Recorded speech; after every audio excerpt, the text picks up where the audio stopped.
What's up guys, welcome to AnimeKouhai, an extension of Anime Senpai PH channel. All pieces of information are derived from the light novel. In today's video, we will continue chapter 2, volume 8 of the light novel, entitled The Invitees.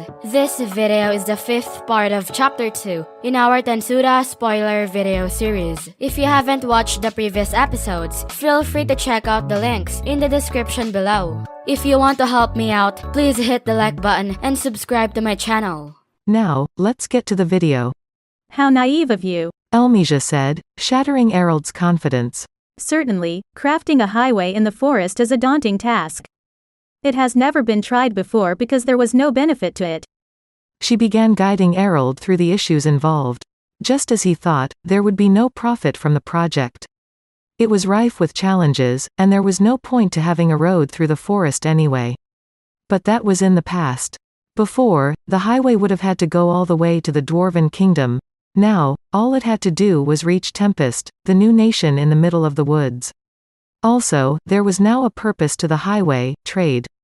Working with the dwarves could have improved Thalion's technology, but there were too many obstacles in the way to achieve that. Now, with Tempest on the scene, things had changed. The southern Demon Lord domains are ruled by Myourmile, alongside Caroline, the Beastmaster, and Frey, the Sky Queen. With all the military might they boast, they are set to become dazzlingly prosperous. Beyond that, we have the western nations to the northwest and the armed nation of Dwargon to the north. This new nation, Tempest, is nestled right between them, is it not? It is, yes. Erald felt he understood what Elmija was driving at. He still didn't see how that meant he had erred. Things change over time, after all. That land had no value up to now, but as Elmija pointed out, it now had boundless potential. Situated at a key location between multiple forces, it was bound to become a meeting point for all their cultures, and it was destined to grow rapidly. That was what the Demon Lord Rimuru wanted, and this was why Erald, deftly realizing this ahead of the crowd, wanted to firm up relations with him. But building a road to this new nation, as he knew full well, was a high-cost, high-risk endeavor. I decided that instead of embarking on a project that would require military support to back it up, it was better to secure profits through payment of their usage fees. He was confident he did the right thing. But the response failed to wipe the smile off Elmija's face. You aren't incorrect. We haven't sustained any losses, and normally, I would congratulate you on a job well done. But, he is just as long-lived as us. A demon lord, remember? And if you sign an agreement with no binding time limit, you need to think much more carefully about it than that. I give you 8 points out of 10. What we should have done is lend a hand in the construction effort. We should have selected personnel and built our own teams to handle the roadwork. They, meanwhile, could have focused solely on security. If we gave them at least a token effort at cooperation, that would have made our fee negotiations much easier. From now until the end of time, the Demon Lord Rimuru would hold all rights to the highway. And given their lack of cooperation at the beginning, these conditions would be frustratingly difficult to overturn. This was a Demon Lord. Any attempts to coerce him with force would be the height of folly. Elmija was right, and Erald, with his single-minded focus on profits, was wrong. This is why I always accuse you of being stubborn, Erald. You may be smart enough to notice when the tides are changing, but you can't hold on to your preconceptions like this. Erald was forced to admit it, she was right. The construction work would be dangerous, but if he had considered that compromise option, the costs wouldn't have been too high to consider. And bringing in people from Thalion could have led to the sharing of technical expertise, which would allow the Empire to take in Tempestian know-how for itself. What have I done? I failed to read that far into it. He could practically see Rimuru gloating in front of his face. But it was far too late to linger on the issue. So about my response to this invitation. Elmija's face grew sterner. Erald sat up, nodding at her. Between the sweet shop and the highway, it's clear Rimuru is well versed in human customs. There's no doubting his status as a former Otherworlder, but now he possesses the power and authority to utilize his knowledge and experience fully. Demon Lord or not, he is truly extraordinary. Grand Master Yuki Kagurazaka and Captain Hinata Sakaguchi, both disciples of the hero Shizu Izawa, may hold considerable clout in the Western nations, but neither is a match for Rimuru. If we want to be on good terms with him going forward, we can't afford not to attend this. We never had a choice from the beginning. That was the Emperor Elmija's decision. Errol had no reason to disagree, although he still had his anxieties. I understand, Your Excellency. I will ensure no one impedes your participation. However, there is no guaranteeing your safety in that land. We must choose our attendees carefully. They knew Rimuru had engaged in armed conflict with the Crusaders not long ago. The battle, which ended overwhelmingly in Rimuru's favor, reportedly featured far fewer casualties than what the world saw in Pharmas's invasion. It showed how confident the monsters were in this fight, although some criticized the Demon Lord for going easy on his foes. For someone who knew the inside truth, it was enough to make you swear off attacking Tempest forever, but there were plenty of clueless people out there looking to test their strength. This wouldn't discourage them, and Errol was concerned Tempest would see more conflict going forward, not less. It's doubtful any of it will affect Rimuru himself, but law and order may fall apart in the forest soon. We can defend ourselves, but taking our sole emperor there? Elmija's decision was final, and it was his job to accept it. It'd involve a lot of hard work, but he needed to be sure they were ready for anything. Fine. Then let us deploy some Empire-affiliated forces. I'd like you to choose several from the Magus to guard me. The Magus were a group of high-ranking military officers called the Knights of Purity and vested with the full authority of the Emperor. They acted as her mediators, and their ranks were open only to those who could trace their bloodline far back into nobility.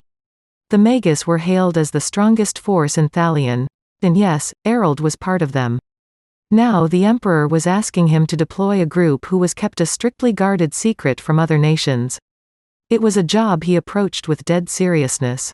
Very well. I will send out the word at once. The visit to foreign lands was set in stone, with word quickly being reported across the empire. Soon, Archduke Errol would find it fiendishly difficult to get a decent night's sleep. In the headquarters of a trading company in the Kingdom of Bloomend, guard Myourmile was starting to wonder if this constant stream of visitors would ever end. As a merchant who held sway over a litany of commercial ventures, Myourmile had a knack for accurately judging people with a single glance. Some people came to him purely in search of money, others arrived seeking new business ventures. Occasionally, he'd see nobles who'd fallen on hard times, approaching him with all manner of fishy-sounding offers. He was sick of dealing with them all, but sometimes he'd actually see people with real, concrete money-making ventures for him. That was why he refused to leave this job to someone else. These facts were on his mind as he shooed away yet another charlatan and asked the next client to come in. This was a well-dressed man, but Myourmile wasn't fooled. The fabric of his clothing was of decent quality, but the style was outdated.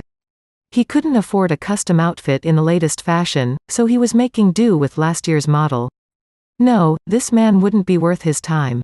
He was one of those hard-luck nobles, and he had already approached Myourmile once before, attempting to palm off random junk as pricey antiques he'd let him have for a song. Doubtlessly, he was here on another get-rich-quick scheme, but still, he was of noble blood. Myourmile had checked into him enough to know that for a fact, so he couldn't just show him the door on sight. That sort of behavior could lead to lèse-majesté, and then he'd have to worry less about his financial ledgers and more about his life. It made the job tricky for him, to say the least. Ah, here we go again. The two of us, trying to outfox each other. So Myourmile heard him out, and just as he thought, the story made him wish he'd hidden under the table.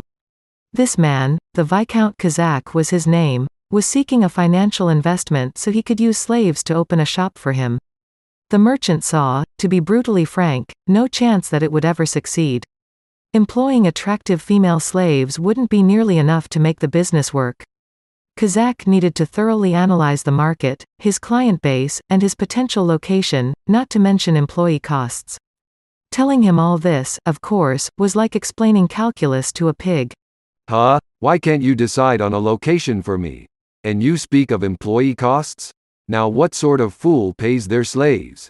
The Viscount wasn't interested in hearing any of Myourmile's objections. Payment wasn't exactly what he meant, only that slaves need food like anyone else. And clothing, and a place to sleep. Not to mention the upfront costs for them would be far from trivial. If you wanted a slave attractive enough to catch the eye of most people, The money you'd need to expend on the search could buy you a decent house. It'd be a far more effective use of funding to just hire part-time staff, much like Myourmile did with the public fronting stores he ran in Anglacia. As he saw it, all beauties age over time, and thus it was too difficult to make back your investment on forced labor in situations like that. If you were aiming for quick profits running a sexually themed establishment, you needed to be even more careful laying the foundations, or else your place would become a hive of disease, which, again, would make both Kazakh and Myourmile criminals. The merchant sighed to himself. There was no way in this lifetime that he'd ever accept such a hazardous proposal. Yes, indeed, my good Viscount, you have a discerning eye. I must take my hat off to your wisdom. However, regarding the slaves you mention, I fear it may be difficult to procure them at this time, would it not? Human trafficking is banned in this kingdom, and even if you turn to the illegal trade, I fear you may not find the quality you are looking for, you see. He tried his best to make his rejection sound as inoffensive as possible. It didn't work. Ah. Well, about that. I actually have an in. I'll tell you about it, too, if you're willing to invest. But you know, I have to keep this discreet. All I'll say for now is that there's a certain elf in the picture. That's it for this video, guys. If you haven't subscribed yet, please subscribe and click the bell notification icon so you will never miss the upcoming continuation of Tensura spoiler video series. Thank you for always watching my videos and supporting my channel. Shout out to the top 10 commenters on my previous video.